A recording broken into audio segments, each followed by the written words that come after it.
Bonjour à tous, j'espère que vous allez excellemment bien. Aujourd'hui, on se retrouve pour parler cyclisme, pour faire le débrief de la 7e étape du Tour de France 2024. On était du côté du début des Alpes, voilà, pour cette journée. On était du côté du Grand Bornand pour l'arrivée de cette étape qui, il faut bien le dire, m'a un petit peu laissé sur ma faim.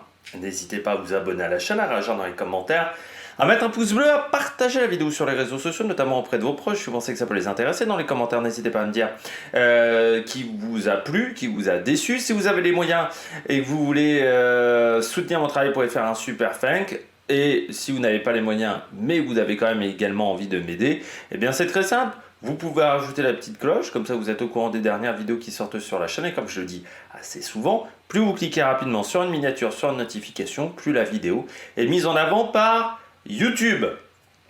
On commence tout de suite avec cette étape. Trêve de plaisanterie, non, c'est surtout qu'il y a la Vuelta qui est derrière et j'ai les deux présentations d'étapes qui sont loin d'être finies de tourner. Donc, comment dire cette étape? Oui, elle m'a laissé un petit peu sur ma faim, même si je me disais que ce scénario-là était envisageable, étant donné que demain, ça fait peur, hein. Glandon, Alpe d'Huez, j'ai revu le profil de l'étape. Non, c'est vraiment dur.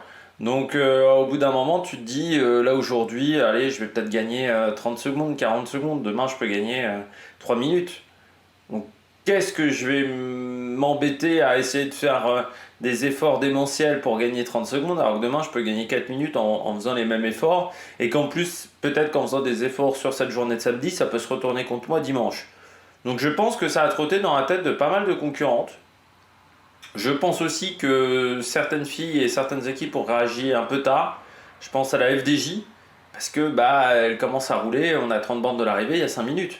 Alors je sais bien que dans le cyclisme féminin, souvent les échappées ont tendance à un petit peu perdre du temps rapidement, et qu'on voyait bien que là, dans l'échappée, à partir de 40 bornes de l'arrivée, il y avait des filles qui passaient beaucoup moins les relais. Je pense notamment à Sarah Martin, qui, je pense, devait sentir qu'elle était moyenne au niveau des jambes, en sachant qu'elle était déjà dans l'état échappé de Liège aussi. Hein, donc 2 jours d'échappée sur un Tour de France qui en compte 8, c'est sûr qu'au bout d'un moment c'est compliqué en termes de fraîcheur.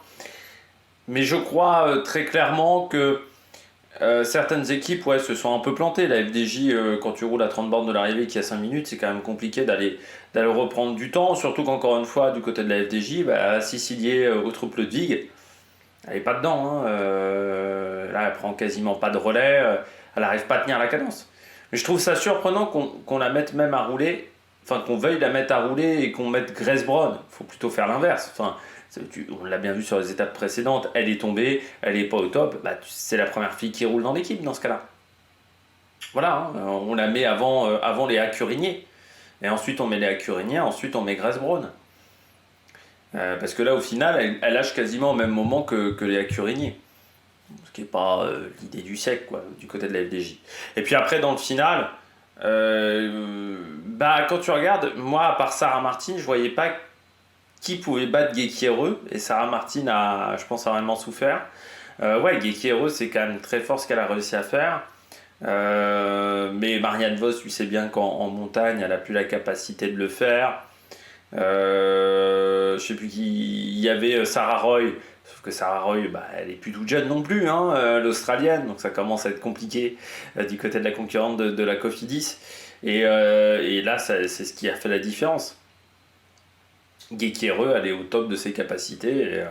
Et voilà, elle savait que là, elle pouvait faire le grand résultat de sa carrière, un petit peu comme Cédrine Carbaol hier, dans des circonstances différentes. Ça, je le conçois totalement. Et puis, du côté des leaders, on s'est regardé. On s'est regardé parce que personne ne voulait vraiment faire l'effort, parce qu'il n'y avait pas assez de pente, et parce que demain, c'est beaucoup plus intéressant pour gagner du temps. Donc aujourd'hui, c'était pas forcément hyper efficace. Alors oui, Neviadoma et Vollering ont repris un petit peu de temps.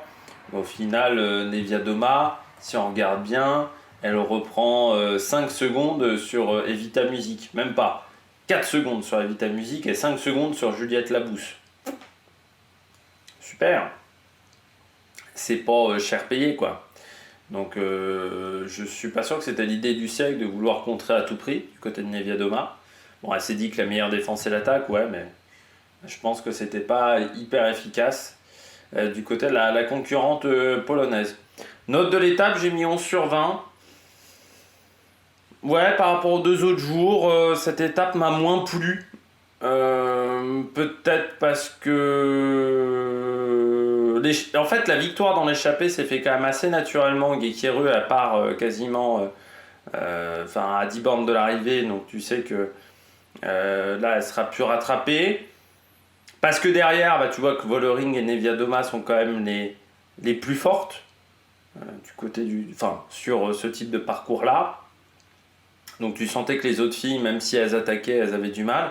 En fait, à part la surprise Arkea aujourd'hui, on y reviendra un petit peu plus tard dans cette vidéo, il m'a manqué quelque chose. Voilà, pour mettre une note supérieure. Peut-être aussi que l'étape qui arrive à 15h20, voilà, c'est un peu particulier comme heure d'arrivée. Ça m'a peut-être pas plu plus que ça, parce que c'est vrai que il y a quand même, on a vu 60, enfin moi j'ai pas vu 60 bornes parce que j'étais en plus en train d'enregistrer une partie des présentations d'étape, mais j'ai vu 50 bornes de l'étape, même si j'ai suivi un petit peu tout sur le live de Pro Cycling Stats. Et c'est vrai peut-être qu'il il m'a manqué quelque chose sur cette étape. C'est pas une étape catastrophique en termes de spectacle, mais moi il m'a manqué personnellement une chose. C'est pour ça que je rappelle que c'est toujours ma note personnelle, c'est par rapport à mon avis. Au niveau des notes, et là il m'a manqué un truc pour apprécier un peu plus ces étapes par rapport aux 2 précédents jours où je sais que certains n'ont pas apprécié, mais moi j'avais bien aimé ces 2 journées. Bon, on regarde tout de suite les coureuses au top. Attaque de Marlou. Du côté des filles au top, bien entendu, Guéquiereux ou Guéquière, je pense que ça doit plutôt se prononcer Guéquiereux. Justine Guéquiereux, Guéquière, Nicolas G dit Guéquière, mais ouais, je sais pas, hein. Les Belges, dites-moi si vous savez comment ça se prononce. C'est une fille qui est dans le cyclisme depuis maintenant quelques années. Je sais pas ce qu'elle faisait avant, parce qu'elle n'a pas commencé tout de suite. Elle faisait quoi avant Guéquiereux? Je sais pas si j'ai une page. J'ai pas de page. J'ai pas de page Wikipédia, donc je saurais pas vous dire. Ah si, hop là, j'avais pas vu. Sinon, elle a fait a pratiqué le vélo pendant son adolescence et pendant la Covid-19. Voilà, elle a fait du Zwift, voilà, où elle était coach personnel. Voilà, et elle a remporté une compétition Swift. Et c'est comme ça qu'elle est devenue concurrente cycliste à 25 ans, première saison à quasiment 25 ans. Mais c'est une fille qui est hyper offensive, Guéquiereux. On la voit souvent dans les attaques. Elle a remporté notamment la semaine internationale de la communauté de Valence. Cette année, elle a remporté le classement de la montagne sur le Tour d'Italie, mais moi je l'avais vu, c'était le Tour de Catalogne. J'avais vu des résumés de la course où elle prend également le classement de la montagne. Voilà, c'est une bonne grimpeuse, Guéquiereux, pour ces épreuves-là, 24e des Jeux Olympiques en passant. Voilà, elle a un talent pour aller chercher des classements de la montagne. C'est une baroudeuse, voilà, une pure baroudeuse. Et c'est vrai que ça fait depuis 2 saisons qu'elle est vraiment pas mal. Voilà, où elle obtient quand même des résultats, où elle fait partie des bonnes concurrentes du côté du peloton international, et elle a remporté pas mal de classements de la montagne déjà dans sa carrière. C'est une magnifique victoire parce qu'elle a été la chercher, parce qu'il fallait prendre la bonne échappée déjà. Il fallait prendre l'échappée en ayant le maillot à pois, donc en étant quand même peut-être un petit peu suivi. Elle a dû faire les efforts quand même dans la côte de première catégorie aussi, face à Puck Peters. Ça a été un gros match dans les 3-4 derniers kilomètres. Elle a dû faire les efforts aussi pour prendre cette bonne échappée. Derrière, elle a eu de la chance, c'est qu'il y avait Van de Velde qui était à l'avant et qui lui a fait qui lui a fait le tempo. Elle lui a fait le tempo, elle lui a permis de ne pas forcément prendre de relais. Puis après, derrière, elle était la plus forte. Hein. Mais il faut résister derrière quand tu as des Vollering, des Viadoma, Evita Music qui roulent à plein régime. Il faut résister derrière à ces filles-là. Et elle a réussi à le faire. Elle garde quand même 1 minute 20 d'avance sur toutes ces filles-là. Alors que ça roulait très fort dans les 20 derniers kilomètres. Donc bravo, belle gestion de l'effort du côté de Guéquiereux. Et puis Jane Suran, j'ai vu qui ont donné un contrat jusqu'en 2026. Bah, tu vois, ça c'est pas une mauvaise idée. C'est pas une mauvaise idée parce que je pense que c'est une fille qui va encore aller chercher des grandes courses, des grands résultats. Je me dis qu'elle a le profil pour Liège-Bastogne-Liège. Par exemple, dans les grandes classiques, il n'y a pas le Tour de Lombardie, mais peut-être que si un jour il y a la création du Tour de Lombardie féminin, ça pourrait être une fille intéressante également sur ce type de profil-là. Mais je me dis que Liège-Bastogne-Liège, ça doit pas être mal pour elle. Jusqu'à maintenant, elle a fait 26e cette année de Liège. Et en 2023, elle avait fait 25e. Et en 2022, elle avait fait 56e. Il y a eu quand même des progrès par rapport à ses premières années. Mais ouais, c'est une fille qui est très forte. 12e du Tour international de l'Ardèche lors de sa première année chez les professionnels, chez Bingo le Casino. Donc non, c'est très très bien. Hein, ces résultats à Guéquiereux depuis des années. Elle est née à Isghem. Je sais pas où c'est Isghem. Oui, je dirais que c'est peut-être plutôt Guéquiereux. Hein. Ça m'a l'air d'être quand même au nord de la Belgique, cette affaire-là. Oui, on n'est pas très loin de chez Johan Mousséou et Michel Polantier également, qui était dans ce coin-là. Et Jean-Luc Vandenbroek aussi. Bon. Mais Remco Evenepoel qui était devenu champion de Belgique à Isegem l'année dernière. Mais oui, c'est une fille qui a un gros talent. Puis on attend de voir maintenant ce que ça va donner dans les années à venir parce que solide. Cette année, 3e des championnats de Belgique devant Lotte Kopecky et Sanne Cant. Parce que quand même, c'est pas n'importe qui. Elle a battu au sprint par Sanne Cant, mais bon, Sanne Cant, c'est quand même une fille qui est dans le cyclisme féminin belge, a eu des grands résultats, notamment du côté du cyclocross. Donc voilà, on n'est pas sur n'importe quel palmarès face à elle, parce que Sanne Cant, c'est quand même 3 fois championne du monde, et puis 15 fois championne de Belgique depuis 2010. Elle est championne de Belgique de cyclocross. C'est dingue. Il n'y a jamais eu un titre raté. Malgré la Covid. Chapeau, Sanne Cant. C'est-à-dire que son premier titre, elle avait 20 ans quand elle a remporté son premier titre de championne de Belgique. C'est même pas 20 ans, 19. Non. Ah. Bravo, Sanne Cant. Et bravo, Guéquiereux. On poursuit. Arkea, Maëva Skiban quand même. Belle deuxième place de Maëva Skiban, parce qu'elle fait vraiment une belle journée. Elle aussi, on parlait de jeune génération. Maëva Skiban, 22 ans. Elle est là depuis quelques années dans le cyclisme. Moi, je me souviens quand elle était au Stade Rochelet. Mais voilà, c'est une fille qui a que 22 ans, Maëva Skiban. 5e des championnats de France, notamment. Elle a remporté le classement de la montagne du Tour de Normandie.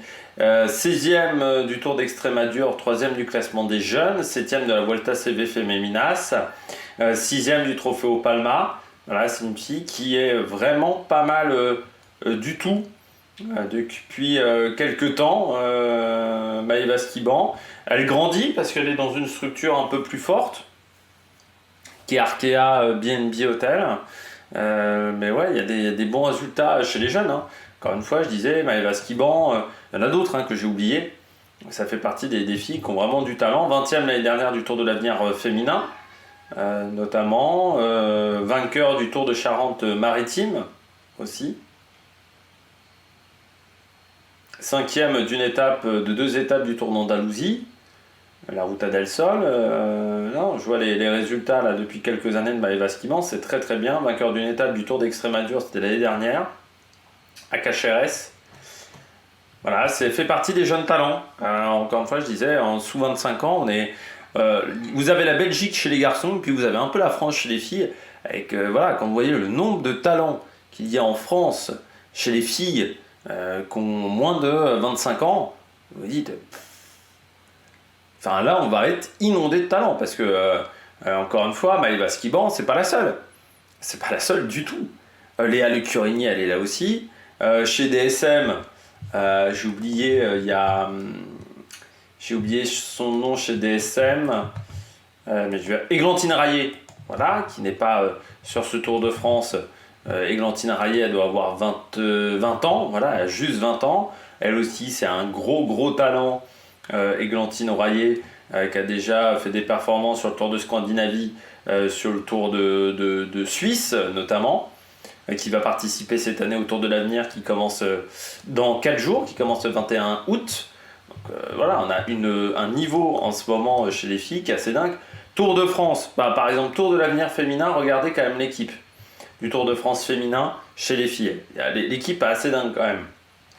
Julie Bégaud, Marion Bunel qu'on a en ce moment sur le Tour, Océane Mahé, c'est également du grand talent, Églantine Rayet, Tissia Rio qui a remporté le Tour du Portugal. Donc en fait, il n'y a que Emma Comte, que je connais moins, qui est dans l'équipe féminine Chambéry, qui est stagiaire en ce moment chez Cofidis, que je connais bien, moins, mais qui est très forte chez les jeunes, hein, 4e des championnats de France, dans la catégorie junior, oui, ça devait être non, dans la catégorie, espoir, parce qu'elle a 19 ans, voilà, elle a battu donc Tissia Rio, juste derrière Heidi Gauguin aussi, qui est là. Derrière également Clémence Latimier, alors là, je la connais moins. Voilà, Heidi Gauguin, elle a 19 ans. C'est aussi une fille qui a un profil intéressant, même si en ce moment elle n'est pas dans une équipe pro par rapport à l'année dernière où elle était dans l'équipe Biscaya. C'était pas mal. Clémence Latimier, stagiaire chez Arkea, 20 ans aussi seulement. Voilà, deuxième des championnats de France, deuxième du chrono 47 également, vainqueur du Loire Ladies Tour et 23e du Trofeo Pomonte Rosa en Italie. Voilà, là il y a du haut niveau. Et puis Colline Rabi aussi, Colline Rabi, 21 ans. Voilà, vainqueur des championnats des Pays de la Loire, vainqueur des boucles de Seine-et-Marne féminines aussi. Donc là, c'est des épreuves françaises. Mais voilà, on a un talent en ce moment chez les jeunes qui est assez dingue. Et je pense qu'on va avoir du très très haut niveau dans les années à venir. C'est-à-dire qu'il va falloir vraiment faire très très attention au cyclisme féminin français. On est en train de progresser extrêmement vite et on est en train d'obtenir des très très bons résultats, surtout du côté du cyclisme féminin. Donc Lise Ménage aussi, qui a 19 ans seulement, là aussi, hein, gros talent, qui depuis 1 an et demi est chez Cofidis. Qui est championne donc, de France Espoir, qui a fait le Crest-Brésil Elite, notamment 11e du Crest-Brésil Elite. Donc non, c'est du très très haut niveau en ce moment chez les filles. Et 13e, 11e du Crest-Brésil Elite, juste derrière Carbaol, avec des filles comme Drummond, Confalonieri, Zwinkels ou encore Anouchka Koster devant. Donc quand même du très très haut niveau dans cette course-là. Elle bat une Simone Boilard, elle bat une Léaline Teutenberg, la fille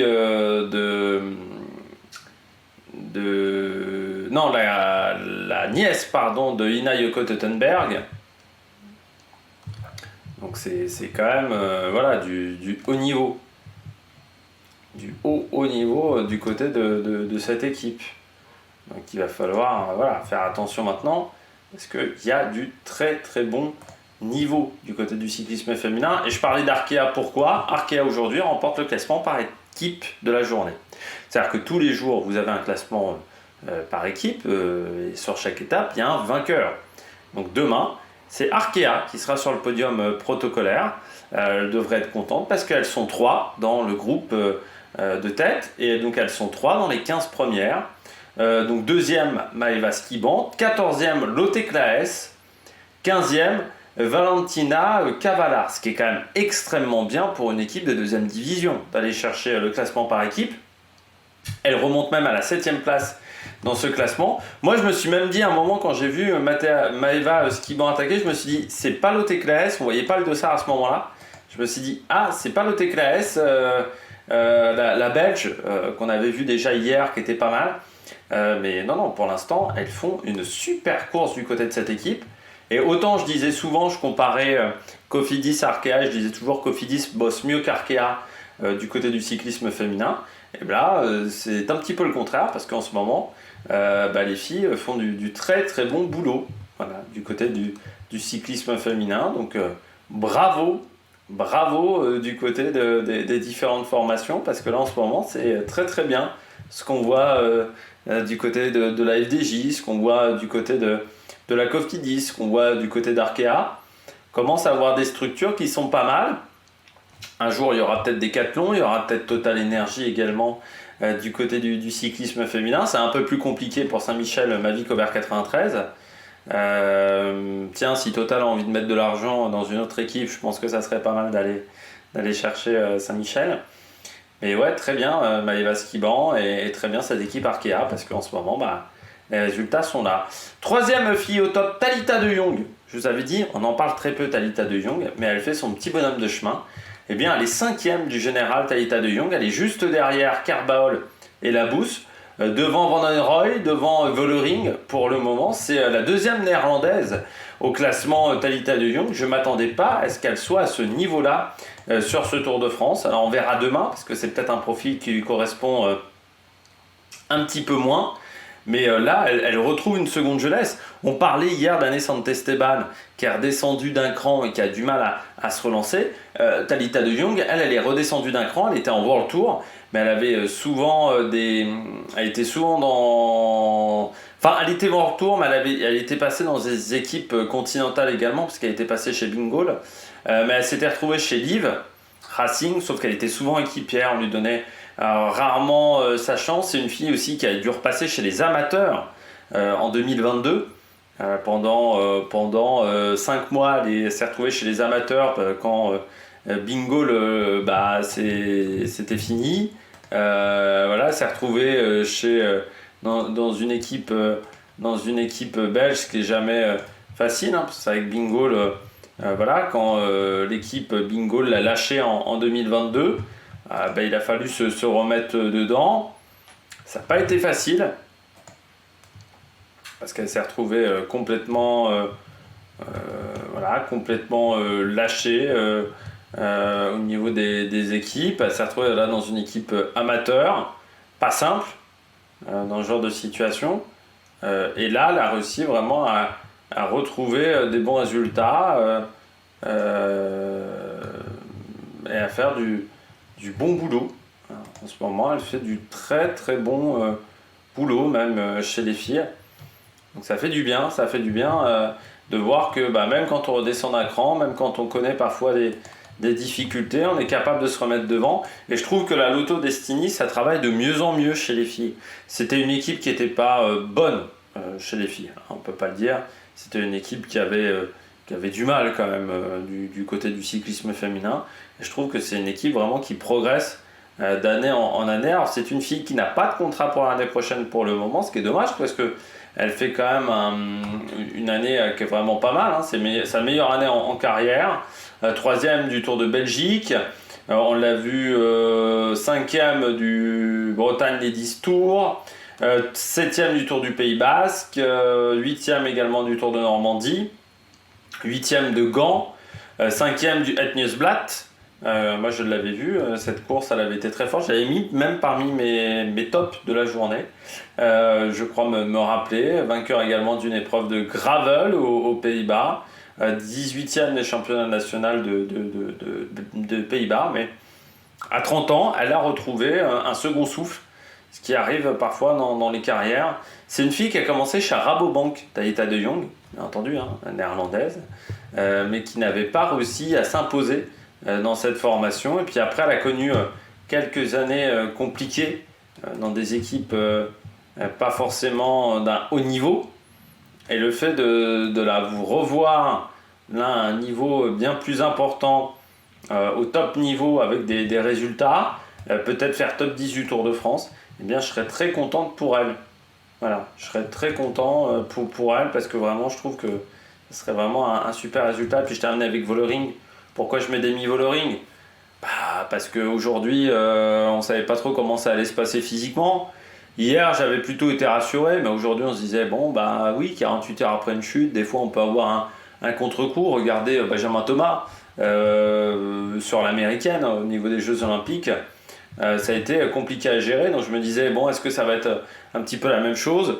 Moi je la voyais discuter avec sa coéquipière. Alors, Jalabert disait bon, c'est pour la rassurer, tout ça. Moi je pense que c'était surtout on discutait tactique.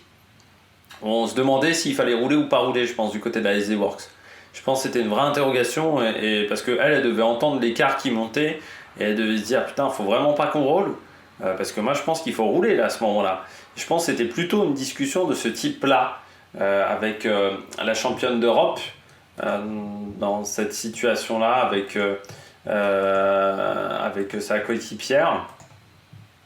C'était de savoir, on attend, on continue d'attendre avec Bredewold. Ouais, moi je pense qu'il faut. Déjà, je pense qu'il y a eu une vraie réflexion. Il y avait Fischer Black aussi qui était pas très loin. Je pense que c'était vraiment une discussion tactique. Elles ont attendu. Et puis Vollering, qui a été discrète jusqu'à 4-5 km de l'arrivée, où là elle commence à faire des efforts. Et puis Neviadoma accélère et elle arrive tout de suite dans la roue. Et elle n'a pas relayé Neviadoma.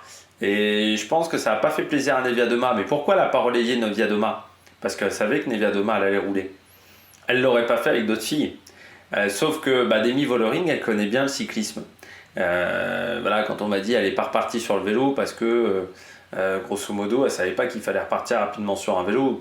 Voilà, il n'y avait pas autant de maîtrise technique. Moi je ne suis pas d'accord parce que Demi Vollering, déjà on est chez SD Works. SD Works c'est une grosse structure. SD Works c'est du niveau d'une équipe professionnelle chez les garçons, hein, d'une équipe World Tour. C'est des budgets qui sont gros, c'est voilà, des infrastructures qui sont importantes, au moins d'une équipe de deuxième division. Et pour moi, non, c'était pas ça. C'est que vraiment, je pense qu'elle a pris un coup sur le genou et qu'elle pouvait pas repartir, parce que des fois, quand vous prenez des coups sur le genou, c'est extrêmement douloureux et vous avez l'impression de ne pas pouvoir relancer la machine. Donc, je pense que c'est plus ça du côté de Demi Vollering, et que le mécano a mis beaucoup de temps à intervenir, parce que c'est vrai qu'elle a dû remettre sa chaîne en place. Je pense qu'elle s'attendait à ce qu'il y ait un mécano qui arrive avec un vélo peut-être neuf. Le mécano n'est jamais arrivé. Mais du côté de Demi Vollering, non, elle s'y connaît en cyclisme, elle connaît ses adversaires, elle maîtrise un petit peu d'un point de vue stratégique, et elle sait que Neviadoma, elle va rouler, coûte que coûte. Parce que c'est Neviadoma. Neviadoma, c'est pas forcément la fille qui a la meilleure intelligence tactique, en plus d'avoir des soucis de punch. Et je pense que Demi Vollering s'est dit, je la laisse faire. De toute façon, elle roulera. Et puis je la contre sur la fin, je prends les bonifs, et voilà, ça va être le résultat. Je pense pas qu'on ait une Demi Vollering, par contre, qui soit à 100% de ses capacités. Je pense que Demi Vollering, elle est à 90, 85, la chute l'a entamée physiquement, mais elle a tellement une marge en ce moment sur ses adversaires que même à 85 ou 90%, ça reste une fille qui est dangereuse. Est-ce que ça suffira demain? Ça, c'est la grande question. Moi, je pense que Vollering est en capacité de reprendre une 10 de reprendre son retard sur Neviadoma. Surtout que Neviadoma s'est jamais retrouvé dans cette situation-là, aussi sur un grand tour. Ça, il va falloir l'apprendre à le gérer. Et je pense que Vollering a les capacités de reprendre du temps demain. Je pense que ça ne lui pose pas de problème, qu'elle a les jambes pour le faire. Donc il faudra se méfier de Demi Vollering demain. Est-ce que je l'aurais mis parmi mes favorites pour la présentation d'étape? Peut-être, peut-être pas. Peut-être que j'ai tenté des grands coups. Allez, on regarde tout de suite les bonnets d'âne. Les bonnets d'âne du jour, du côté de cette étape. Eh bien, je commence avec Clan Lippert. C'est quand même terrible, la Movistar. Un être disparaît et tous les résultats s'en vont. Van Vleuten est parti il y a seulement, même pas un an, hein, seulement 8 mois. Et pourtant, on a l'impression que l'équipe est dans un marasme qui est assez extraordinaire. Aujourd'hui, il y a Sarah Martin, mais depuis le début de la course, c'est quand même extrêmement compliqué en termes de résultats. Et je disais, depuis même le début de saison, c'est compliqué en termes de résultats. Plusieurs fois, je les ai mis en flop. Movistar, il va falloir vraiment qu'ils trouvent des gens, parce que il va falloir qu'ils trouvent vraiment des concurrentes, parce que là, c'est extrêmement dur en termes de résultats. Hein. C'est un peu le néant, pour tout dire. J'ai rarement vu une équipe comme ça être dans une situation où tu sens qu'il manque du monde, il manque des concurrentes pour les mettre dans une situation plus simple. Là, c'est dur. C'est dur quand même. Liane Lippert, elle est dans une situation où elle a été recrutée comme le renouveau un petit peu après Van Vleuten. C'est-à-dire qu'on se disait, Liane Lippert, quand elle arrive de la DSM, elle est en super forme. Elle fait 4 ou 5 des championnats du monde. Elle est souvent en attaque lors des championnats du monde en Australie. Mais on la voit beaucoup cette année-là. Et c'est vrai qu'on se dit, c'est vrai que Liane Lippert, qui aide énormément à ce moment-là Juliette Labrousse, on se dit, elle est jeune, elle va encore progresser. Movistar décide de la recruter. Dans l'idée, ils savent que Van Vleuten va bientôt prendre sa retraite. C'est pour être dans la continuité de Van Vleuten, de déjà préparer l'avenir. Sauf qu'au final, tu t'aperçois qu'aujourd'hui, Liane Lippert n'a pas les épaules, je pense, pour être leader. Et qu'il leur manque une vraie concurrente qui est capable de tenir en montagne. Parce que Sarah Gigante, c'est sympa, mais tu sens qu'à part en échapper, c'est compliqué aussi. Puis elle a du mal à frotter, hein, Sarah Gigante, donc elle perd beaucoup de temps également sur les étapes de plat. Liane Lippert, en haute montagne, c'est pas suffisant. Et puis, même face à Vollering, on va dire, sur des étapes de vallonné, elle n'est pas en capacité de battre Vollering, elle n'est pas en capacité de battre une Evita Music, par exemple, Liane Lippert. Et derrière, c'est léger, quoi. C'est léger au niveau de l'effectif. Les Patigno et autres ont quand même du mal à être sacrément performantes. Il va falloir trouver quelqu'un du côté de la Movistar, parce que c'est une équipe qui a presque dominé le cyclisme féminin entre 2008 et 2023, et je pense que depuis les débuts de la formation, depuis l'arrivée du sponsor dans le cyclisme féminin, c'est l'une des pires années de cette équipe.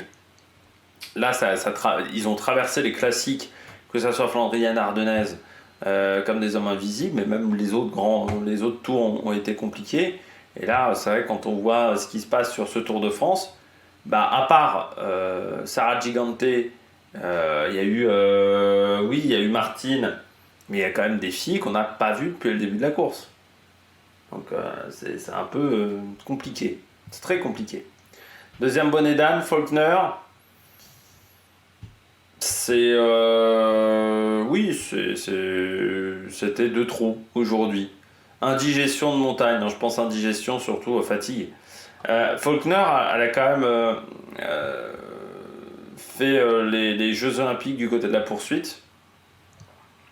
Donc elle a fait une vraie préparation poursuite comme Chloé Dygert, comme d'autres. Une préparation poursuite, tu peux pas être performant en montagne. C'est deux choses différentes. Et là, on voit très bien, Faulkner, elle est capable d'être forte en montagne. Je l'ai vu sur le Giro, où elle avait gagné des échappées. C'est une fille qui est capable d'être performante dans ce domaine-là, qui a les ressources pour avoir du talent en montagne. Peut-être pas en très haute montagne, mais sur une étape comme aujourd'hui, elle était capable de le faire, Faulkner. La différence, c'est que par rapport aux années précédentes, cette année, elle a fait de la poursuite. Elle était dans l'équipe des États-Unis, qui a été championne olympique, et forcément, pour être championne olympique de poursuite, il faut faire une grosse préparation. Je pense que depuis le mois de mai, elles font des stages, parce que pour être fort en poursuite par équipe, il faut certes avoir des qualités physiques qui te permettent d'être fort pour tenir 4 km, mais il faut aussi avoir une cohésion d'équipe. Et une cohésion d'équipe, ça ne s'obtient qu'en faisant des stages, en ayant des automatismes. Et ces stages d'équipe, forcément, ça nuit à son travail pour le Tour de France. Mais c'est quand même fort ce qu'arrive à faire Faulkner, parce qu'on en a vu d'autres être présents sur les Jeux et avoir un petit peu plus de mal du côté être présent sur les Jeux, sur des épreuves de piste, et être un peu plus en difficulté. Elle a quand même réussi à tenir la baraque jusqu'à un jour de l'arrivée, donc bravo Madame Faulkner. Vous reviendrez plus forte l'année prochaine, et peut-être que l'année prochaine, là, la victoire sera possible. Peut-être pas, mais il y aura l'envie, je pense, du côté de Faulkner. Et puis Faulkner, ça reste aussi une fille de classique, ça reste une fille qui est très dangereuse sur les classiques. Mais voilà, Faulkner aujourd'hui, Je pense que il y avait indigestion de montagne. Voilà, elle a lâché assez vite. Hein. Je pense on est à plus de 10 bornes de l'arrivée. Voilà, c'est l'une des premières à lâcher. Là, c'était trop. C'était trop pour elle. Et puis je termine avec l'équipe Roland.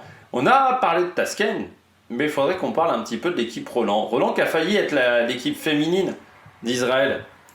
Ça a failli être l'équipe féminine. Eh bien, Roland est dans la même situation que Taskent. Roland n'est plus dans le classement par équipe. Et oui, elles n'étaient plus que 3 ce matin. Christoforou a abandonné, elles ne sont plus que 2. Georgia Vettorello et Sylvie Zwinkels. Alors vous me direz, oui, mais c'est pas grave. Bon, voilà, elles ont tenu jusqu'à un jour de l'arrivée. Ça serait pas grave si seulement Roland n'était pas une équipe World Tour. Roland, depuis des années, est en première division. Alors, au départ, ils ont acheté une licence, mais bon, ça fait depuis des années que cette équipe aurait dû redescendre. Eh ben non, ils sont toujours là. Roland, depuis le début de saison, il y a eu 12 victoires, mais dans tes 12 victoires, c'est 7 sur le Tour de Salvador, donc un peu la même solution que Taskent, on marque des points sur des courses d'un faible niveau. Vous avez les championnats de Suisse du contre-la-montre, championnat d'Autriche sur route et du contre-la-montre pour Anna Kiesenhofer et Christoforou qui gagne les championnats de Chypre, chrono et course en ligne. En dehors de ça, du côté de l'effectif, c'est quand même très faible. Mais la victoire sur le Tour du Salvador, ça a marqué beaucoup de points. Parce que, ça a marqué beaucoup de points. Donc cette équipe-là se retrouve en World Tour grâce à ça. Mais en réalité, elle n'a pas du tout le niveau du World Tour. Ça fait depuis des années que cette équipe ne devrait pas être à ce niveau-là. Il faut dire la vérité, au bout d'un moment. C'est pas normal qu'une équipe aussi faible soit toujours en World Tour. L'année dernière, c'était Israël qui avait décidé d'être avec cette formation-là. Ça a tenu même pas un an parce que ça battait de l'aile quasiment dès le départ parce que les résultats n'étaient pas là.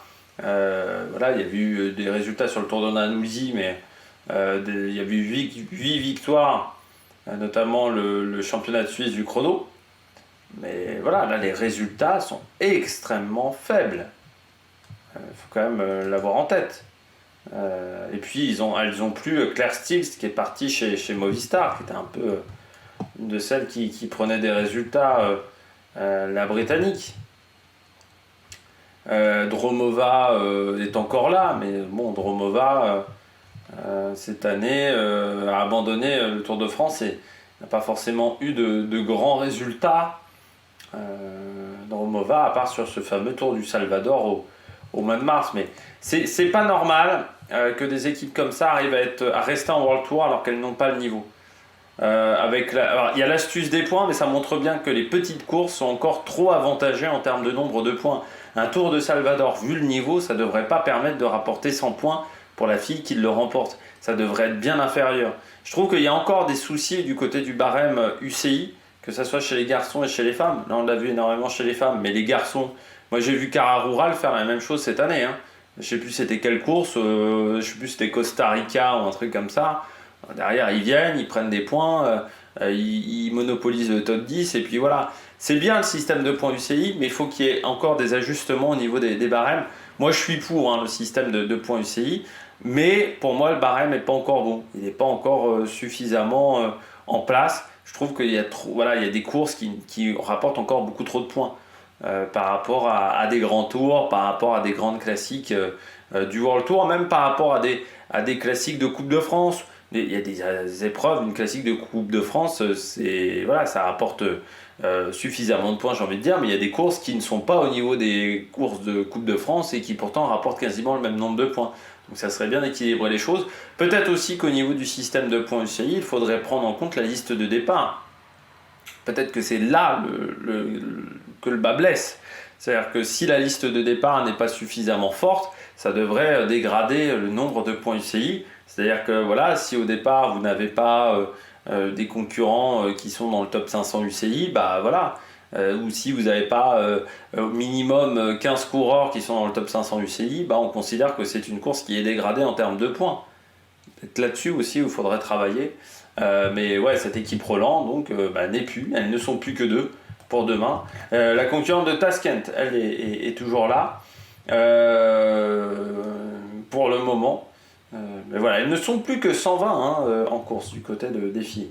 Donc voilà, je trouve pas ça normal du côté de l'équipe Roland, et donc j'ai poussé mon petit coup de gueule. Allez, on regarde tout de suite les différents classements. On regarde les abandons, tiens, pour démarrer de cette étape. Donc comme je vous disais, Christophe Auroux, Mickey Dox qui était la lanterne rouge a également abandonné, comme Amanda Asprad qui était tombée. Je pense que là c'était un petit peu compliqué pour la Britannique. Becky Story également est tombée et a abandonné. Charlotte Cole, elle, comme je vous le disais, elle passe pas un pont d'autoroute, donc c'est un petit peu compliqué aussi. Ruby Roseman Gagnon, elle était tombée avec Demi Vollering, elle n'a pas réussi à tenir le coup. Et puis Guarecci, Lily Williams.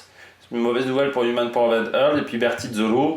Et puis Anna Anderson, également du côté de la Visma. Là, c'est un peu plus une surprise, mais déjà son chrono n'était pas exceptionnel. Donc je pense qu'elle n'était pas au top de sa forme. Et Anya Leu, du côté de Edge Insurance, également, qui a abandonné.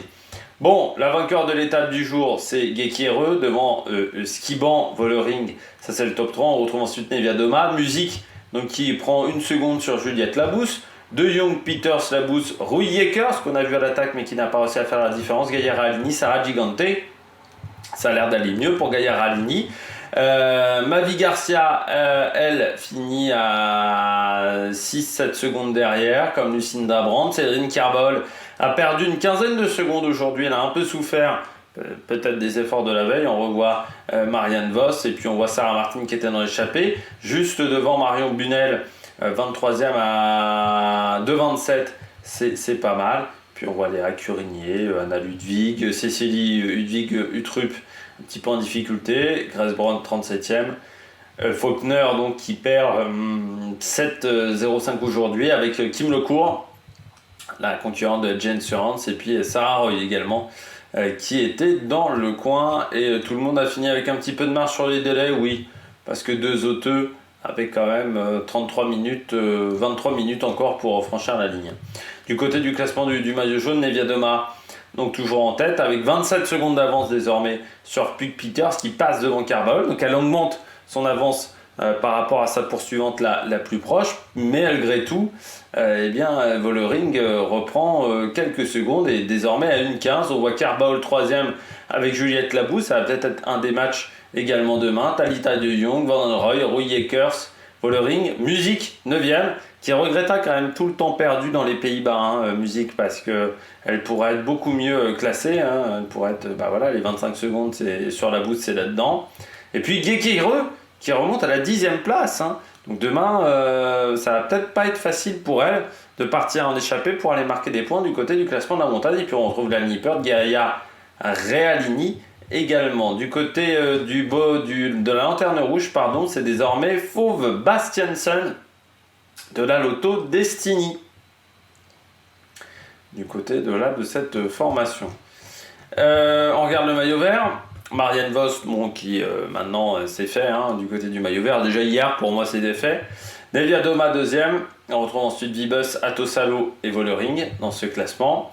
Du côté du maillot à poids, c'est Gekireux qui est en tête. Là aussi avec une belle petite marge, mais pas encore suffisante. On est sur 16 points d'avance sur Pete Peters, Castellane et derrière Persico, Nevia Doma dans ce classement. Du côté du maillot blanc, c'est Pete Peters en tête devant Sherin Van Den Roy. Marion Bunel est 3e devant Neve Bradbury, surtout Maëva Skiban qui est 5e. Et puis je vous parlais du classement par équipe. Donc aujourd'hui, victoire de Arkea devant la Lidl Trek et Jane Surance, 26 secondes quand même de gagner.